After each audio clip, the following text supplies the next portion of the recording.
introduce yourself? Yes, Akespeare, aka Alex, or Alex aka Akespeare, whichever way around. Representing Ambush, a drum bass collective in Bristol. Been here 3 years now, and yeah, just super hyped that you're taking the effort to put this together for Guru, man. It's a good look for Maastricht. Me.Su, bring that beat. Hold tight, Guru. Hold tight, the Ambush family. This is Akespeare, Bristol's lyrical playwright. Hold tight, Tom on camera, Chips on camera. Maastricht. Ready to lay it down. Okay. Yeah. From the banks of the Severn to the banks of the Maas, I blast. Shoot first, ask questions last. Kicking ass as I pass, critical acclaim.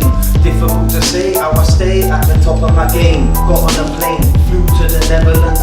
British expat turned Dutch resident. Signed up at Barlow, became a part of the class of rhyming hermanos. You ain't never seen no one better.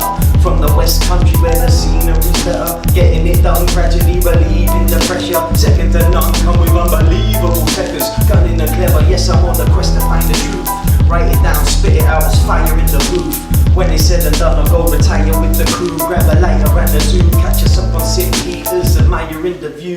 Writings on the wall, but I don't understand it. It's like it's written down in another language. Everywhere belligerents and bandits, covered in the filling in my sandwich. The tactics are underhanded, but I don't blame human nature.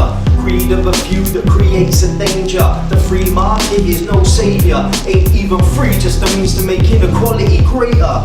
Too many have too little conscience. Brainwashed by the mainstream, man, it's nonsense. Chris Hedges, he said it. The liberal class is decrepit and divorced from reality. Corporate mentality, profit over people. If it makes money, doesn't matter if it's evil. We're all way too lenient. It's about time we got behind a little civil disobedience.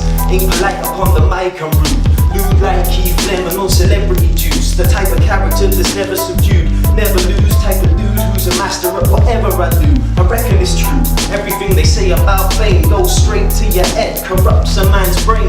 Don't equate money with wealth, cause true wealth comes from the value within the self. Look inside for the answer why, cause you might realize where the answer lies. If you wanna find peace of mind, then you need to read between the lines. Need to realize that you won't see it with your eyes. Grass always seems greener on the other side. You need to recognize that it's just another lie. None are more hopelessly enslaved than those who falsely believe they are free. So be the change that you wanna be. Become the change that you wanna see. And animosity is high, hypocrisy is rife. Watching the economy decline. Akespeare signing out, hold tight Guru. Maastricht, peace.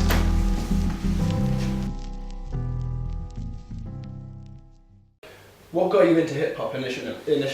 What got me into hip hop? I guess MCing got me into hip hop, you know, like wanting to MC. Fell in love with drum and bass first. I was always a drum and bass fan before hip hop, to be honest. I sort of fell in love with that at a young age.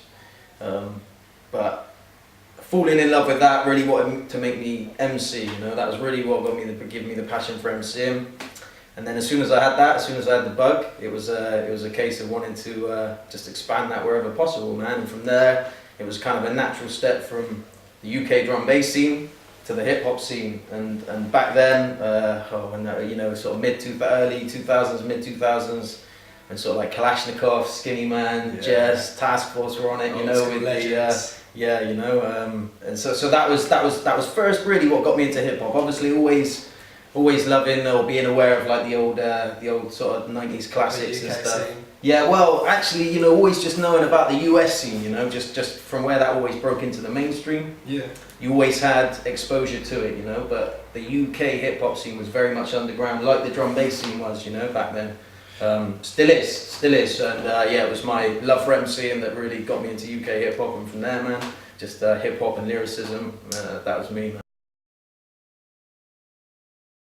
Yeah, so definitely. Your style is mainly more on the drum and bass and more hard stuff rather than hip hop? Well, I wouldn't say that necessarily. When I come hip hop, I don't necessarily try and translate my style from drum and bass to hip hop. You know, I just try and I don't know, just write to a tune, you know, just really kind of bring a hip hop style to a hip hop beat. Obviously with drum and bass, it can be a little bit quicker in terms of the flows and the rhythms of lyrics, but you can also slow it down as well. So that's the approach I take for hip hop, and I wouldn't say there's necessarily too much, similarity between the styles, man. It was just I MC. I bring a certain style for drum and bass, and then I kind of very much have the MC, the rap hat on when I go for hip hop. You know what I mean? Yeah, man, that's cool. So you've got this kind of divergence of style where you can approach a hip hop track as a hip hop track and a drum and bass track as a drum and bass track, and bring a personality for both rather than try and limit yourself to one style. It's nice of you to say so, or suggest that. You know, I like to think so, because with drum and bass I started off. Speaking about drum and bass a lot, but that just shows it was where I sort of came from. And yeah, exactly. With drum and bass, I was more of a double time MC at first, and then very much over the years I've kind of incorporated slower halftime flows in, which are very much more the kind of tempo that you would spit to hip hop, you know. Yeah. And yeah, it's definitely having the drum and bass side to MC and the hip hop. It kind of, you have to have the different flows, you know. And I like to think that kind of I'm sort of versatile enough to do different tempos. I do a little bit to grime and garage, or maybe dubstep as well. So I like to think I've got that versatility. But well, okay, just for people out there who might not necessarily know kind of the difference between a double time speed and a half time speed, can you give a little demonstration of what you'd say, like a little demonstration? Would it be a double time drum and bass rhythm as opposed to a half-time hip-hop flow? Okay, well, let's see if I can quickly do something, a drum and bass lyric which starts fast and goes slow. Let me try and think. So, ain't nobody gonna open the mic like me when I open the mic inside. One of a kind, bringing original lyrics, I'm bringing original rhymes. Ain't nobody gonna open the mic like me when I open the mic inside. I'm bringing original lyrics, I'm bringing original rhymes. Bringing them through the day, I bring them through the night. I bring them in the rain, bring them in the sunshine. I bring them each and every day of my damn life. Damn, I'm right, drum and bass till the day that I die. Something like that, you know. So it starts off fast, and then you get slow, and you slow it down. It kind of finishes up more of a hip hop thing. And I got some lyrics that go, some drum bass lyrics that go like that. And I don't know if that's what you're looking for. Yeah, man, that was perfect. So you can see the beginning segment of that was faster. You need the double time, and then the second segment was half time speed. So I mean, like, in terms of actual how this works with the song, you need to actually spit your rhythm half time, and this is something you need to be aware of when you're a rapper and when you're doing an actual song. Moving on, who is your favourite rapper? Favourite rapper? That is a toughie, but a goodie. I'm not one for favourites, generally speaking. If I had to say my favourite rapper, geez, it's a tough one.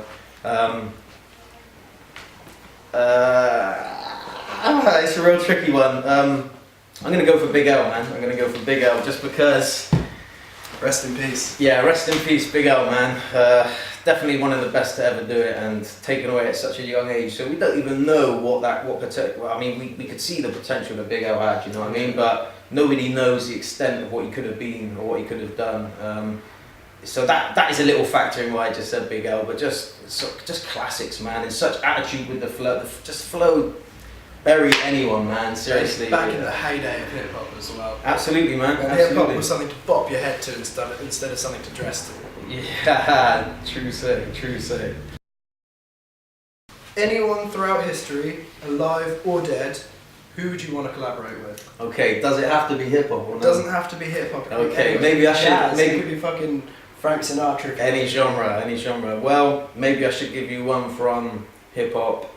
And then some others as well. I mean, as far as hip hop goes, I don't know. It would have been sick to do something with M back in the day, you know, with Eminem when he was at his prime, just killing it. I mean, I still think no one quite rivals Eminem, you know, in my opinion, in terms of lyricism and wordplay, and really just unparalleled. So it would have been sick in M's time to do something with him. So that's for hip hop.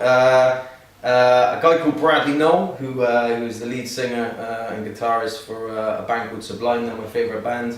R.I.P. Bradley. You know, he died as well before his time.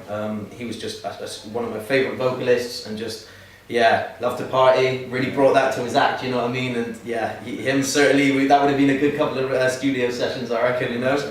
And yeah, I mean, switching it up a little bit, going to reggae, Dennis Brown. Dennis Brown's always been a massive influence. And then, yeah, just to throw another one in, Sam Cooke, man, good blues and soul singer from, yeah, he, again, another one that died young. I swear all the best die young, you know? How would you describe your style? My style? I don't think I would like to pigeonhole it necessarily. I'm not sure if I would. I want it to be conscious. When I write, I try and always keep it conscious, you know? Like we said earlier, not necessarily strictly, rigidly sticking to a theme or a topic, but just always to bring that consciousness, you know? I think it's really important that you make statements in music, well, convenient, This is for Guru, and Guru himself, you know, made the statement, there's always a message involved, you know? We know that sample, where it's gangster, there's always a message involved, and yeah, I think that's something I try and bring through with my rhymes, man. Yeah, not always necessarily going too deep, but always being conscious of that. Yeah. And apart from that, man, just try and nail the flows and just try and keep it, you know, lyrically as solid as possible, you know, with the cadence and intonation and everything. Yeah, but I don't know, man. I think it's sometimes you don't necessarily aim for a particular tightly defined style, you know. It just comes, and yeah, certainly some of the best advice I ever had over the years was to let your personality come through, and I think it's always better when you do that, you know. Yeah, that's good. Yeah. We were talking about the distinction between being an MC and being a rapper. Yes. So this is an important distinction, and both elements need to be brought in when you're doing a show. I mean, being an MC is controlling the crowd, whereas being a rapper is being lyrical delivery. It's a lyrical delivery style. Yeah, absolutely. Yes, an important distinction, a subtle one. I do feel it is subtle because certainly with drum and bass, you have to control the crowd. Not necessarily the case that you wouldn't do that with hip hop, of course, but I think it's much more. It's much more common in drum and bass for the emphasis to be on the DJ, you know. Whereas I think it can be argued that the opposite is true in hip hop. Having said that, you know, I'm not trying to say there's not a big scene. For example, my background in drum and bass, there's a massive scene for the MCs, and the MCs, especially in the UK scene, are a massive part of it. Yeah.